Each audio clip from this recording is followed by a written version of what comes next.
제보 23입니다. 어젯밤 인천의 한 아파트 단지에서 정전이 발생해 주민들이 불편을 겪었습니다. 평택 제천 고속도로에선 차량 4대가 잇따라 부딪혀 5명이 다쳤습니다. 사건 사고 소식 김준하 기자입니다. 어둠에 휩싸인 밤, 소방차들이 아파트 단지에 출동했습니다. 어젯밤 10시쯤 인천 부평구의 한 아파트 단지에서 정전이 발생했습니다. 1시간 가까이 1622세대 수돗물 공급이 끊기고 엘리베이터마저 먹통이 되면서 주민들이 불편을 겪었습니다. 아파트 관리사무소 측은 발전기 문제로 인해 전력 공급에 차질이 벌어져 정전이 난 걸로 보인다고 밝혔습니다. 차량 뒷부분이 형체를 알아볼 수 없을 정도로 부서지고 다른 차량은 검게 타서 겨우 뼈대만 남았습니다. 어제 저녁 6시 50분쯤 충북 음성군 평택 제천고속도로 금왕꽃동네 나들목 부근에서 3.5톤 화물차와 승용차 3대가 연달아 부딪혔습니다. 사고 충격으로 승용차 2대에 불이 나 전소됐고 두 차량에 타고 있던 10대 형제와 60대 등 5명이 다쳤는데 다행히 모두 생명엔 지장이 없는 걸로 전해졌습니다. 경찰은 도로 정체로 차들이 서행하던 상황에서 맨 뒤에 있던 30대 화물차 운전자가 앞서가던 승용차를 들이받은 것으로 보고 있습니다. 사흘 전 충남 서산에서 차량 화재 뒤 실종된 운전자가 숨진 채 발견된 사건과 관련해 경찰이 운전자를 살해하고 달아난 남성을 검거했습니다. 남성은 지난 8일 밤 피해자를 한 주차장에서 흉기로 살해한 뒤 피해자 차량을 몰고 인적이 드문 도로변에 시신을 유기했습니다. 이후에는 차량에 불을 지르고 도주했다가 실종 신고를 받고 수사에 나선 경찰에 의해 어제 긴급 체포됐습니다. 남성은 경찰에 빚 때문에 범행을 저질렀고 피해자 지갑에서 10여만 원을 훔쳤다고 진술한 것으로 전해졌습니다.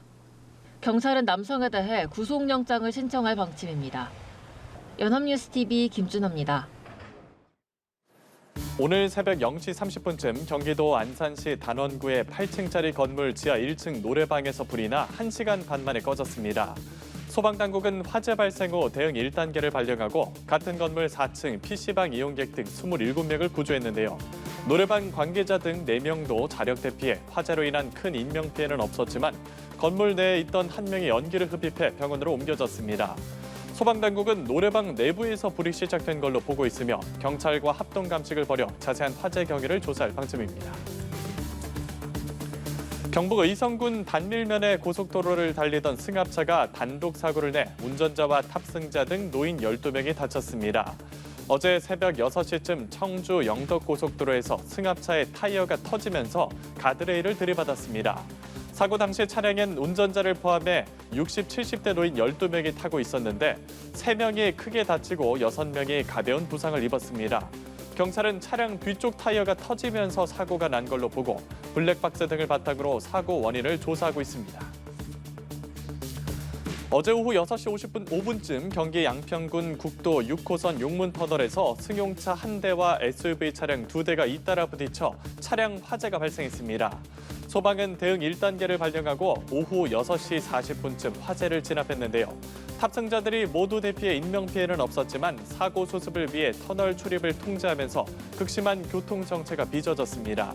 경찰과 소방당국은 정확한 사고 경위와 재산 피해 규모를 조사 중입니다. 어제 오전 7시쯤 전주시 완산구 삼천동의 다세대 주택 3층에서 불이 나 30여 분 만에 꺼졌습니다. 이 불로 원룸에 거주하던 주민 1명이 연기를 들이마셔 경상을 입었고 다른 주민 5명도 단순 연기 흡입으로 병원으로 옮겨졌는데요. 경찰과 소방당국은 목격자 등을 상대로 정확한 화재 원인을 조사 중입니다. 보이스피싱 범죄에 사용되는 대포폰 수천 대를 중국으로 밀반출한 조직이 경찰에 무더기로 검거됐습니다.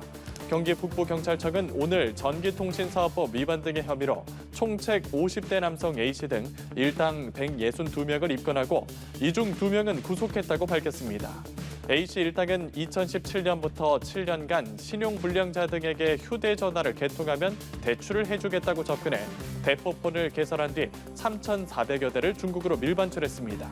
중국의 보이스피싱 조직은 이 대포폰을 활용해 작년 10월부터 올해 7월까지 126명의 피해자로부터 50억 원을 편취한 것으로 알려졌습니다. 지금까지 제보 23이었습니다.